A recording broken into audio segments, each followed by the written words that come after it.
Hello, everybody. Thank you for joining in on our webinar today. So my name is Jim Gonzalez. I am the CEO and owner of EDI Support LLC. I've been an EDI consultant for over 26 years, Boomi partner for going on 3 years. And I'm very excited to have this conversation with Tony Madrowski. So Tony, if you can give the audience an understanding as to who you are and what you do.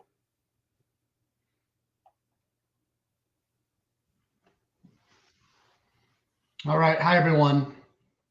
This is Tony Madrowski. I'm a systems engineer with Boomi with a subject matter expertise in the EDI space.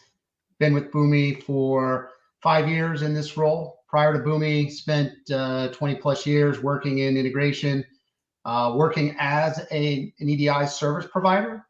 So have hands-on experience working with various clients over those years, integrating their EDI business processes. So nice to meet you all today. Nice.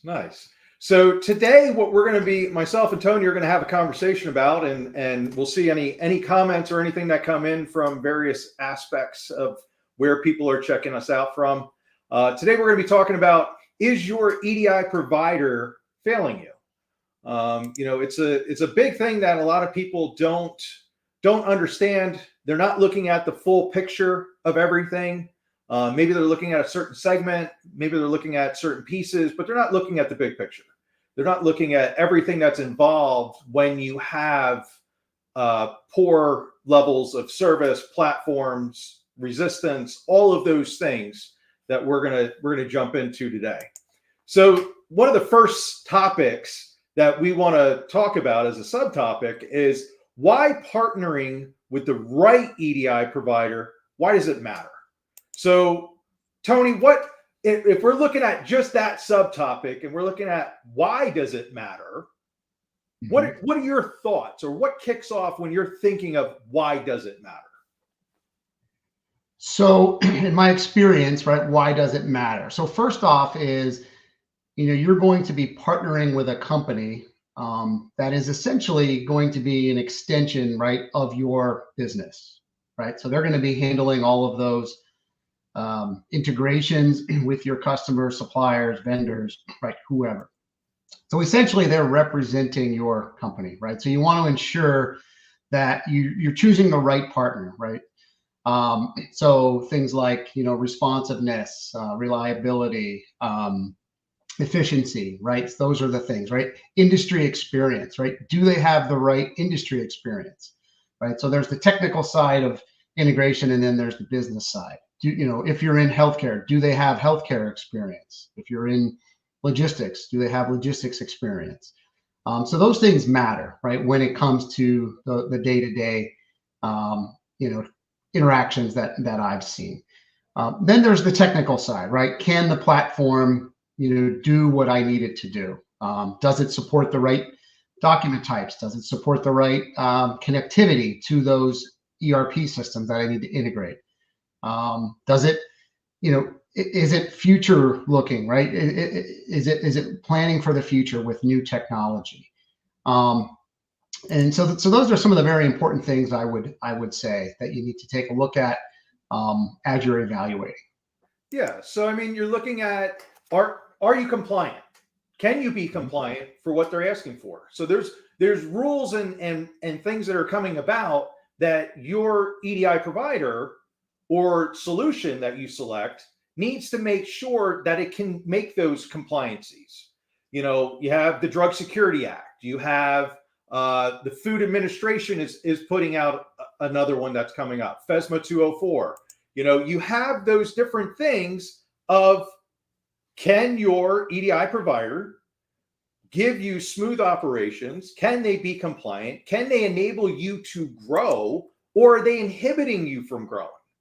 So, like, if they're inhibiting, well, guess what? Maybe it's slow to get accounts up. Maybe it's slow to get your documents sent out on time so that you can be in compliance with the trading partner's ask. EDI is really electronic data interchanging or automating a business process.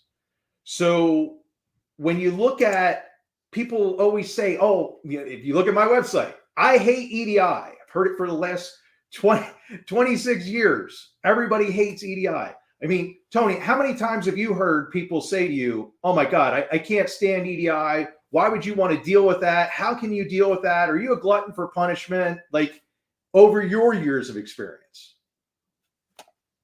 Yeah, I've heard it quite a bit. It's sort of a necessary evil, if you will, from, you need it in order to, stay relevant in the business world, right? You need it to support your customers, your vendors, suppliers, distributors, for example. So it is very important. But like you said, there are nuances to it. So you need to have, either the experience in-house, or you need to have a provider who knows and understands those nuances, right, of what's involved, and has the experience to make it an easier transition. So those are some of the things that I've seen, over my tenure. Yeah, and it's also, being that we get the luxury of not only being technical, but we also get to help people with, sales and help people with understanding platforms and all of those things. I always tell people, listen, when you're factoring of your EDI, yeah, it's helping you, but are you also looking at what that cost factor is? What's that cost factor look like? Are they looking at everybody that's dealing with the non-automated and having to make up for the stuff that's supposed to be automated? That's a part of costing. Chargebacks, that's a part of costing in your EDI. Like, you have to add all those things in. So I'm going to jump in. We actually have our first question. So we're going to show it here. How do I separate the capabilities of my tech provider versus my service provider? How do I know where the problem is? I'll let you address this one, Tony.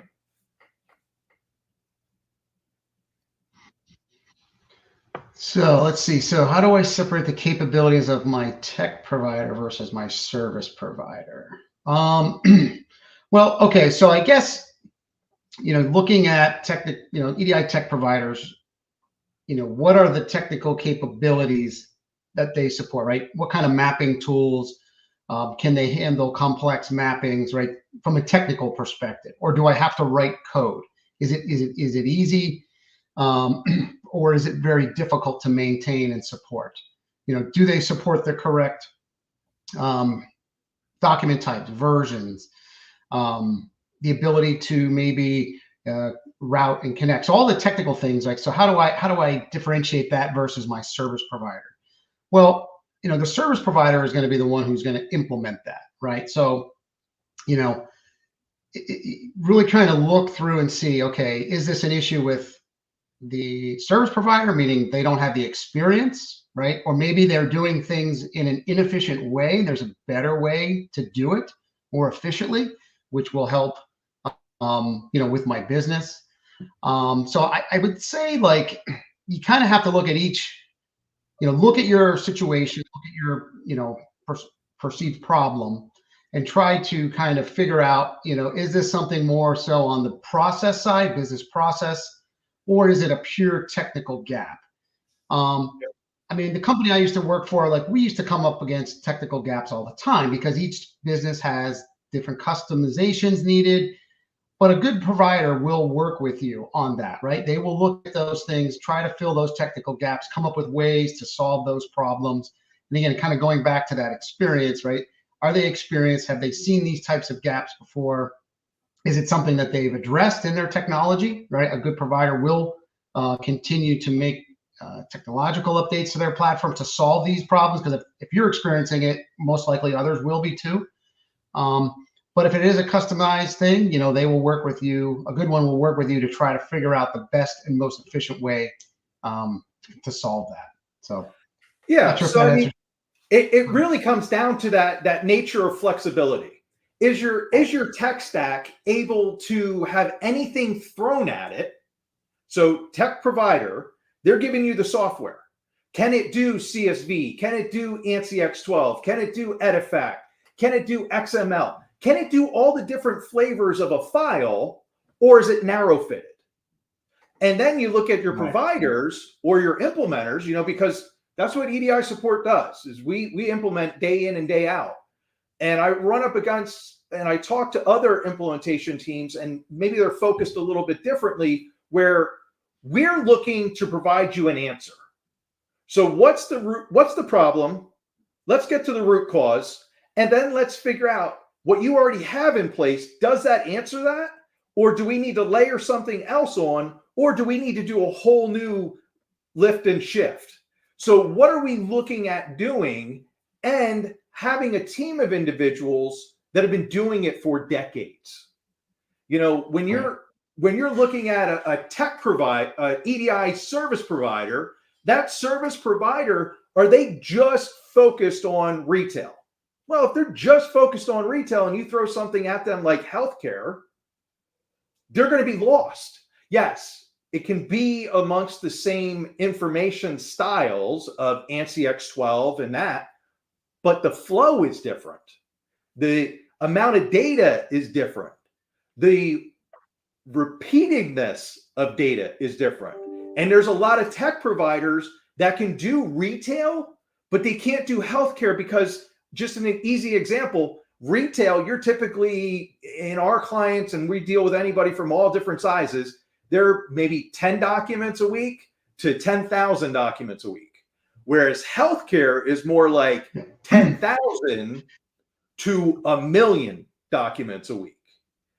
So now you're looking at what can it do from a consumption standpoint? What can it do from a priority standpoint? Like all of those things. And I always tell people, I don't know everything. I really don't. But I've built a team of individuals behind me as a service provider, as somebody that implements, that collectively we can figure out anything that's thrown our way. So, when you're looking at that would be our answers, is really your tech provider. Can they handle it? Can they not? What can your service provider do? And that flexibility with it. Right. And I would add one other thing too, Jim, is when you're looking for that provider, you really want them to be a trusted advisor, right? Again, they're going to know a lot of things. They may come up against some things in which they may not, but you want them to be able to be honest and upfront and say, hey, we've not come across this, but we're going to do this to figure it out. Or, these are the things that we're going to implement. We think this is the best way to do it. So again, you want that trusted advisor kind of leading you, giving you the best advice of how to implement certain things, how to integrate, not just, okay, hey, we did it, we got it done and check off the box. Well, that may not necessarily be the right way down the road, right? So you want that trusted advisor. So I would say do your due diligence there. Yeah, and you just highlighted something. There's things that you need now versus things that you're going to need 6 months to a year from now. A startup's answer to how to process EDI compared to a legacy company that's been around for a long time, those EDI asks are different. Even in the same industries, they're different. Payload, volume, all of those things are different. So again, it's that honesty, it's that upfrontness. Jake, thank you for the great question. So what are some of the signs your EDI provider is failing you and underperforming per your expectations? Tony? Yeah. So some of the things that I've seen, right, and this is stuff that I've heard firsthand, I've seen firsthand. I know at Boomi here, we get this a lot when talking with prospects, right? Slow response time, poor support, right? That's a big one we hear. They implement, they go live, a year, 6 months, 8 months, whatever the time frame is, they start to get frustrated because of delays, in resolving issues. It's taking longer to make changes because now you're relying on a third party and their schedule. So again, slow response time, poor support is a common one. Compliance failures, right? Not being compliant with certain standards, HIPAA, for example. hefty penalties, chargeback. So again, they've implemented EDI processes, maybe not as efficient as they need to be. So therefore the company is being charged back. Again, so that can add up quickly with fees and costs. Limited integration capabilities is another one. So again, as companies expand their tech stack, for example, you might be adding new ERPs or migrating from one to another, maybe new applications. Is that EDI provider, is that offering compatible, right? We've run into situations where certain providers couldn't integrate, right? So now they have to go look outside of that provider. How about customer dissatisfaction, right? So again, if there are delays in processing, right, not only does it affect you, but it's also going to affect your customer, right? So you get customer dissatisfaction. So they may be, looking to move on from the business, perhaps, if it gets bad enough. Financial loss is another one, penalties, fines. So these are all things that we've seen over the years, and I'm sure many of you have kind of come across this in your day-to-day. Yeah, and it's really that, and I've heard this, and I know you've definitely heard this. Hey, well, they were great. Like out the gate, they were on point. The integration worked its way out. We hit some hiccups and some delays and that kind of stuff. But then once we were done with that initial implementation, they disappeared. Yep. Like they forgot about us. And we're trying to operationally run and do our daily processes, and maybe we have a hiccup. And everybody, I don't care who you are, every implementation I've done in my 26 years, there's always something that comes up. Doesn't matter how much you try to be perfect, do all those things. It's human nature. There's a lot of moving parts. There's moving different companies that are involved. There's just a lot. It's the hoarding of cats. So you're literally looking at all these different things that happen. And yeah, maybe they're great during implementation, but then they fall short on what's their SLAs become. Like, can you email them? Do you have to email them? Or is it email, phone call, live chat on a website? Like, what are their options? What do they have available for you once you are live? Because go ahead. I would add something there too, Jim. So you're absolutely right. Do you have a point of contact, right? Or is it just you're getting a black box support ticket, you're getting a different person every time? Those are things that can kind of grow that frustration, that you have to sort of re-explain yourself every single time you communicate with somebody, because they don't know your business. They don't know what was set up, right, for your specific integrations, right? So do they have somebody who, maybe was involved, or at least from an account perspective, knows what's going on with your account? Yeah, and it's those things that a lot of people aren't accounting for or thinking about. And it's just like if you go to buy a car, or you go to get a plumber, or you go to do anything in your own personal world. Well, what are you doing? Look at the Google reviews.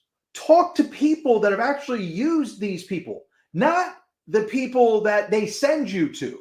Hop on Reddit, hop on all these other free sources and ask the questions. As an EDI provider, and again, I'm not trying to push us, but EDI support has a Discord channel. We're actively on Reddit on the EDI aspect. Go in there and you'll see people that are doing this day in, day out, and they'll give you what they see and what they hear. And people like Tony also hear it all the time, where he's in these sales calls, he's talking to these different clients, he's working through these different aspects with these different companies, and he's going, why am I hearing this repetitively? This is something I hear, black box scenario. What's the SLAs look like? Where are these things faltering that you need to answer for? Because you can lose business. You can lose vendors. You can physically lose these things. I've seen companies get shut down just based on their chargebacks. And I'm sure, Tony, you remember this when people used to ship full truckloads. Mm-hmm. And you would get a truck into a facility and the labels weren't right, or the ASN wasn't there on time. And now all of a sudden they're getting $5 to $25 per missing label or incorrectly placed label per box of a full truckload. So they've literally shipped free product and had to pay on top of it. So it's those crazy things that can happen. So when we're looking for a reliable EDI provider, what are some of those aspects that we should be going, hey, this makes sense? They're answering these questions appropriately. What do you think, Tony? Yeah. So a couple things that, I would look for, right? Are they offering a complete EDI solution, right? So yes, I may have my little, specific areas that I need and that's it. But, can they, what else do they offer, right? Are they just EDI? Do they offer APIs as well? If I need that in the future, do they offer, an expansive integration capability with lots of different applications, right? So if I do change or maybe add companies through acquisition, things like that, am I covered, right? Also, from a provider perspective, right? Do they have the experience in the different industries, right? Do they have my industry that I'm in? Are they experienced in that specific industry in integration? Do they have strong integration skills, right? What types of ERPs or WMS or CRMs have they integrated with? Because that's another factor, right? Have they integrated with the system that I'm looking to integrate with? Do they have a specific experience with that? Customer service goes without saying, right? Do they have that customer service, exceptional level? Can they support me? Are they going to lead my business as well as lead the trading partners?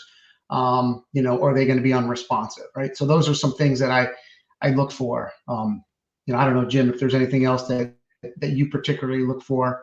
Yeah, I mean, it just comes down to, like you just addressed, and even if the service provider, so from a service provider aspect, if I don't have experience in a particular ERP, WMS, TMS, or custom homegrown system, I'll always say to them, hey, listen, maybe we don't have experience in that, but is it a back-end database? Is it an API? How are we interfacing? Or do you have a subject matter expert on staff or off staff that we can leverage and work with to get that to be accomplished? And even if, like integrations with NetSuite, we do those day in and day out.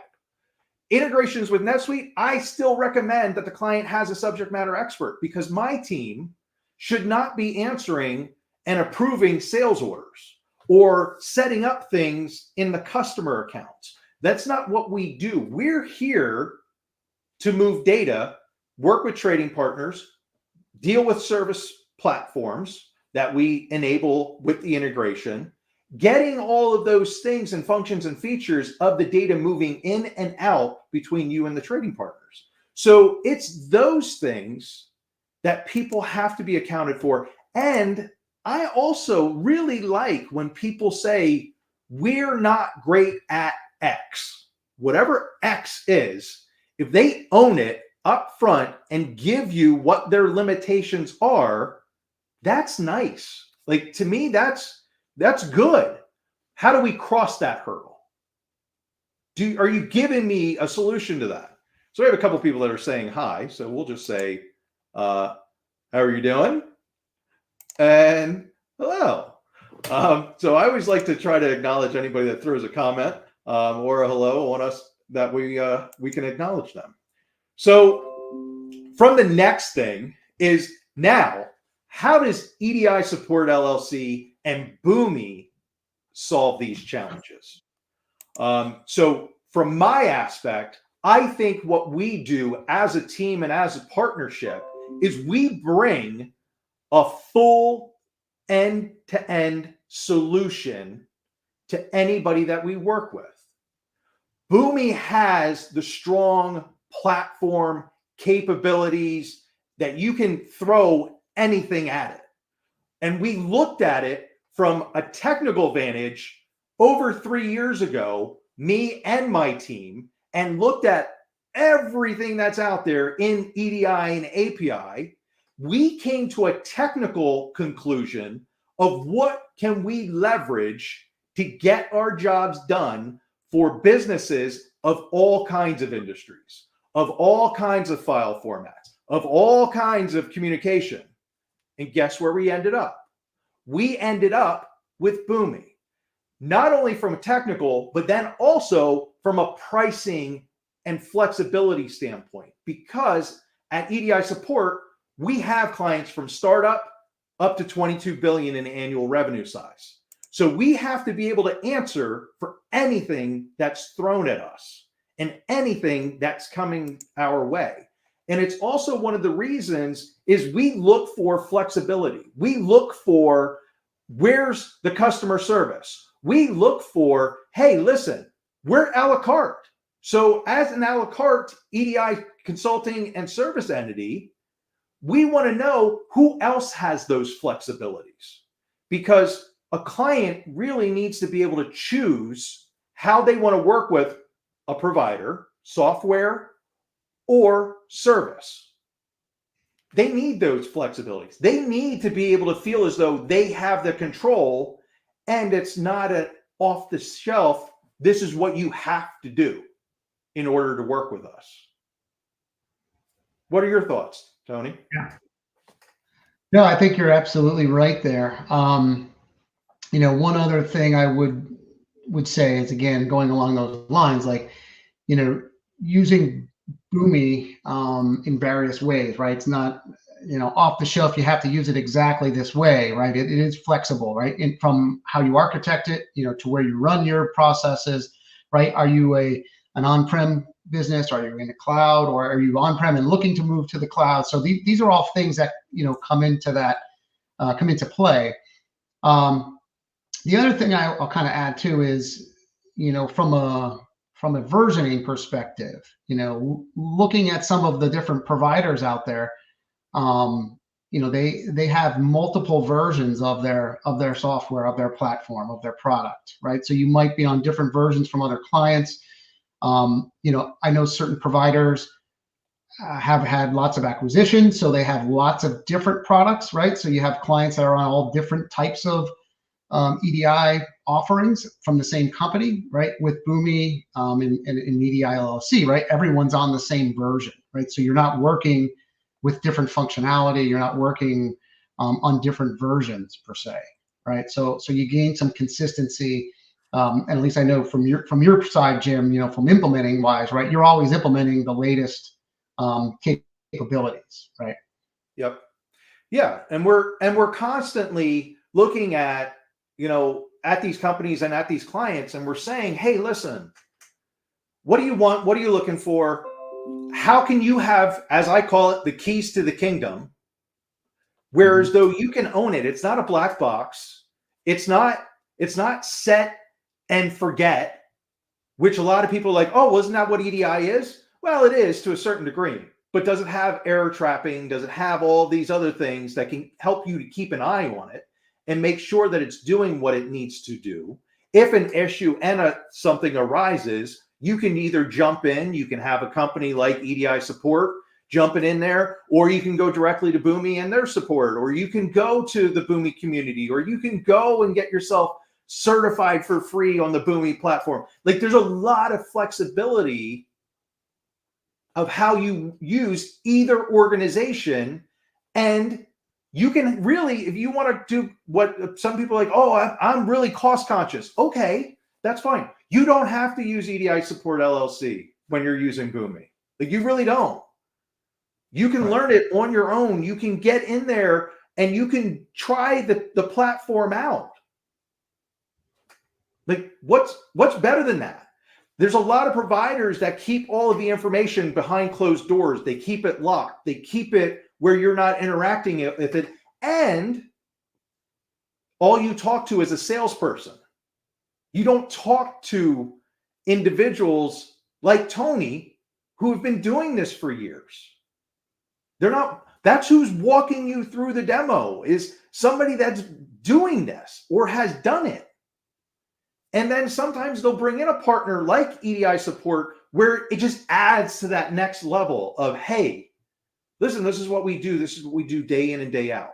I always tell people, hop on and schedule a free meeting on my Calendly.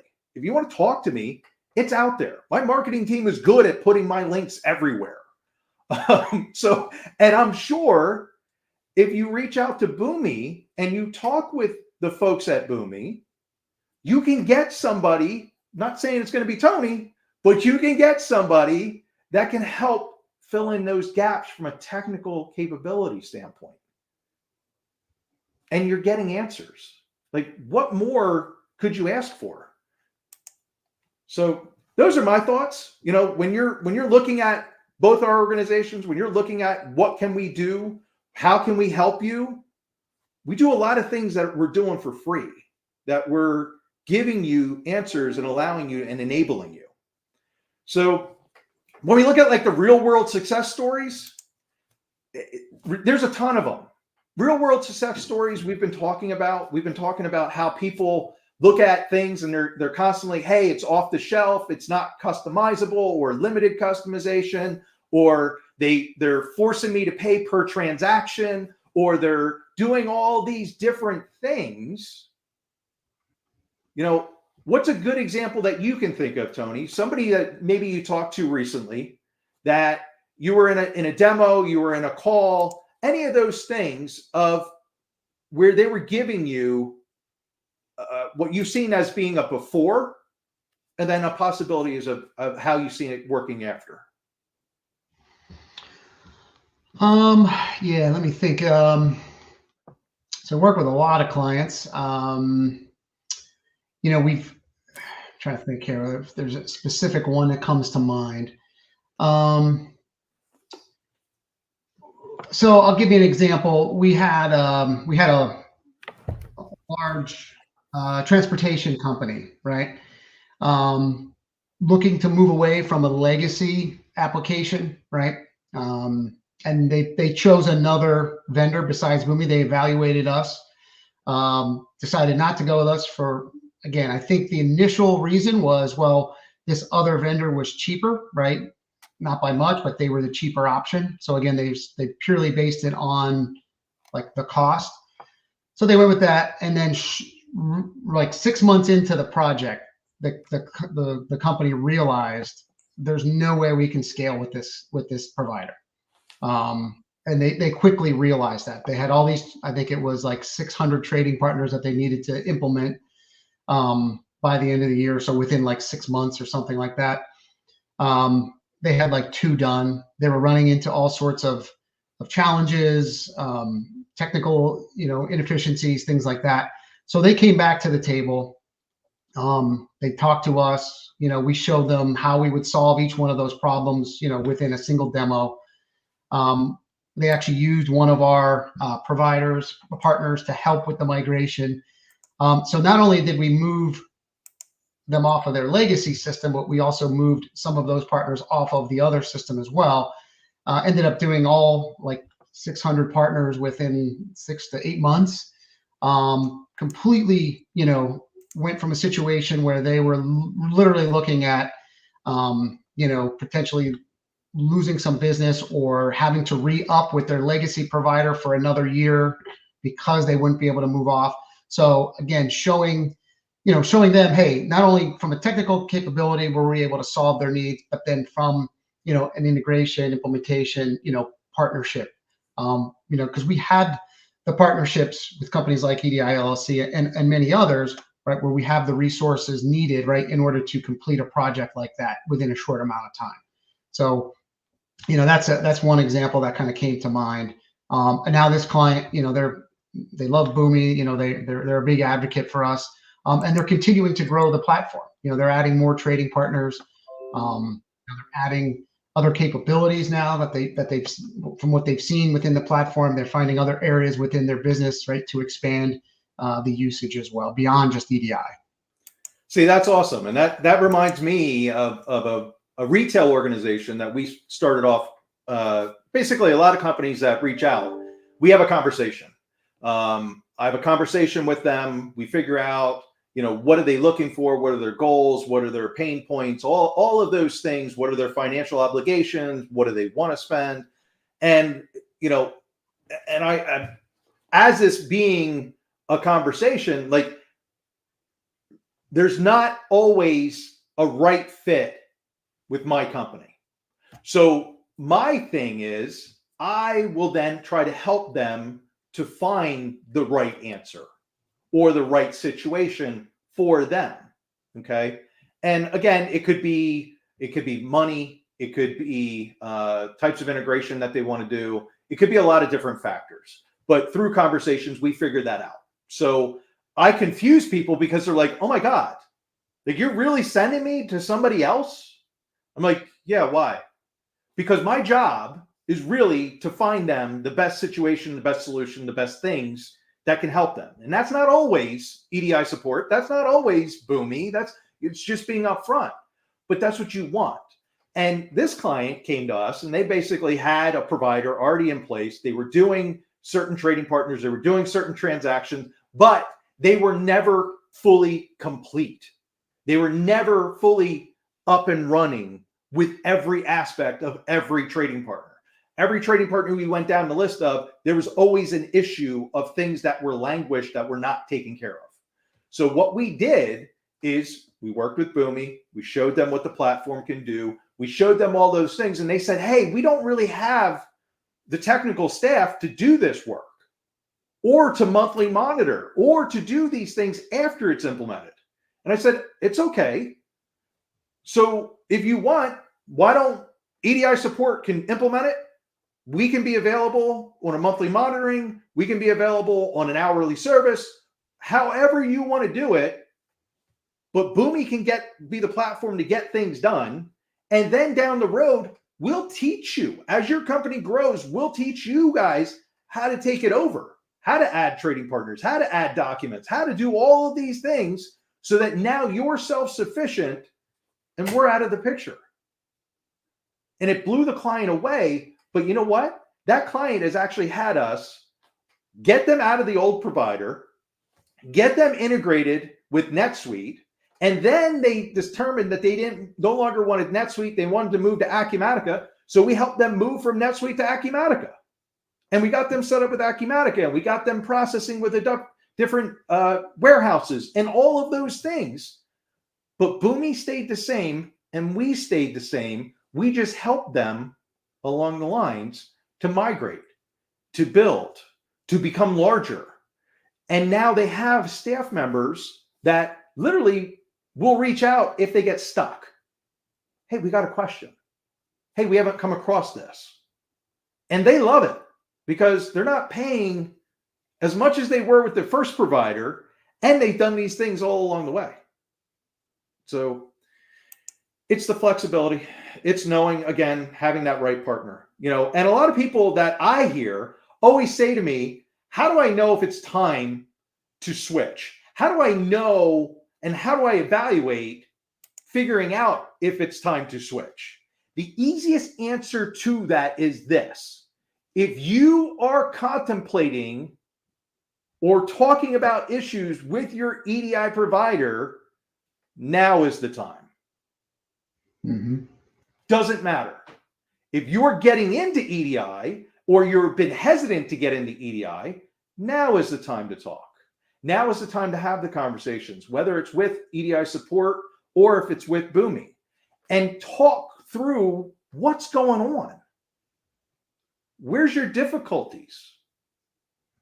How hard, Tony, do you see it as moving from one EDI provider that's currently implemented to Boomi? Yeah, I don't feel like it's difficult, right? There is work involved. So, to say there's no easy button that you can just press and automatically everything shows up. There is work that needs to be done. There's coordination.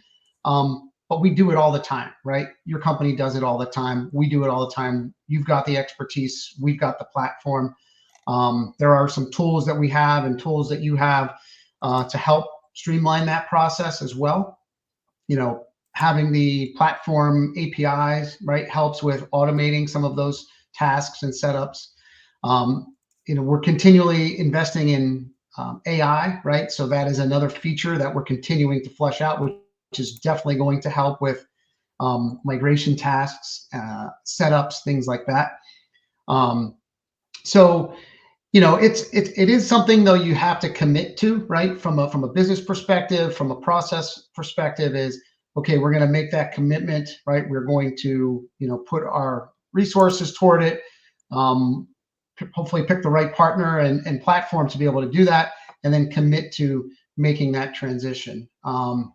Again, coordinating with the trading partners is something that, again, the more time you give yourself, the better, right? To ensure that there's a smooth transition.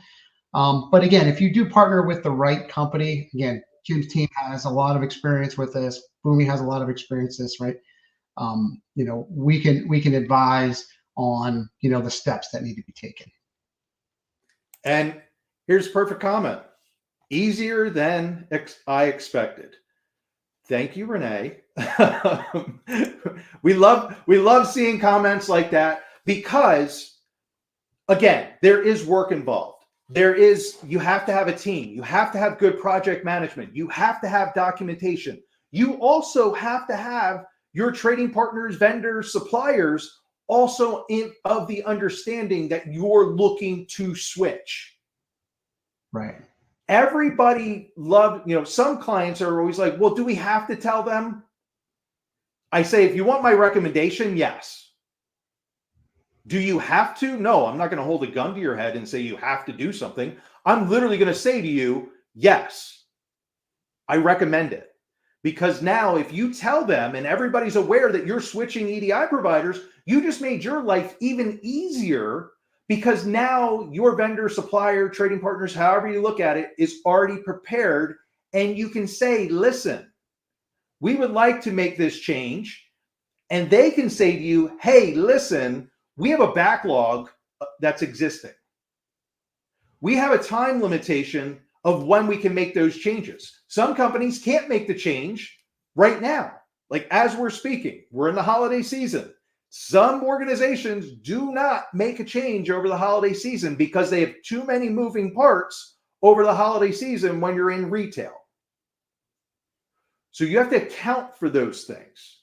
But you also have to have the team that can help you to account for those things, that can help you to do the project management, that can give you and supply you the platform that makes your life easier. And if you're just focused on the dollar amount, you're probably missing a lot of what that actual cost is. Manual entry costs you. You have to pay somebody to do it. Paying somebody to answer for chargebacks or paying those chargebacks. Like there's a lot of things that you got to look at when you're factoring in return on investment, is what I'm getting at. Yeah. So, Tony, it's been a great conversation. We've had a little bit of questions coming up, comments, those type of things. Anything that you feel as though you would like to leave people with? Thoughts, feedback, anything? Yeah, I guess maybe in closing, I would just say, again, do your diligence, right? Ensure that you're asking the right questions. And if you don't know what types of questions to ask, I mean, that's where definitely, somebody like Jim and his team can come in and consult, right? You don't have to technically use their implementation services if you don't want, like he said, but he can definitely consult with you, as well as Boomi. But I'd say, again, look for that partner, not just a technical solution. Look for somebody that you feel comfortable with as a partner, right? Do they have your best interests in your needs in their best interest? Are they looking out for you, right? In the end, these companies, I know Boomi especially, right? they want to retain customers. We don't want to just sign somebody and forget about them, and then, they end up leaving, right? You want retention. In order to do that, right, have a good working relationship, a partnership. Like you said, if mistakes happen, they'll own up to them, they'll fix them, resolve them in a very timely manner to ensure that, it's in the best interest of your business. So again, I thank you for your time today. And if anybody has questions after this, feel free to reach out for sure. I agree with Tony. I'm going to take it to another level that I'm going to offer this. A lot of people don't know, but I actually, with my team, we wrote up Word documents of what to ask people when you're looking at and evaluating EDI service providers, what to ask when you're looking and evaluating different platforms, and also how to evaluate when you're looking at different support companies or support entities. So you're looking at the 3 different factors, if I have to break it down, of ways that you're interacting and you're handling your EDI. First, you got to handle it through a platform. Second, you need somebody to implement it. And third, you're going to need somebody that's going to help you to support it. So if you reach out to me, I actually have those 3 Word documents that I can then email off to you. It's not even a conversation. Or reach out, check us out. You're going to find all of our links in the comment section of the detail of this video and of this post. I value the time anytime I get to talk with Tony and work through things. So everybody, I hope you have a great day. I hope you have a great week. If there's anything that you ever need from us, don't hesitate to reach out. We are available. We're here to help. We're here to provide answers. Not always are we the answer. Most of the time we're the answer. Let's be real. But not always are we the answer. So anyways, I hope you have a great day. Give us a like, give us a comment, give us a thumbs up. The more people that like it, the more people that provide comments. Who knows? Maybe me and Tony will make this a regular. We'll see how it goes. We'll see what people think, and we'll go from there. So I wish everybody a great day. Tony, as always, great talking with you. And until next time. All right. Thank you.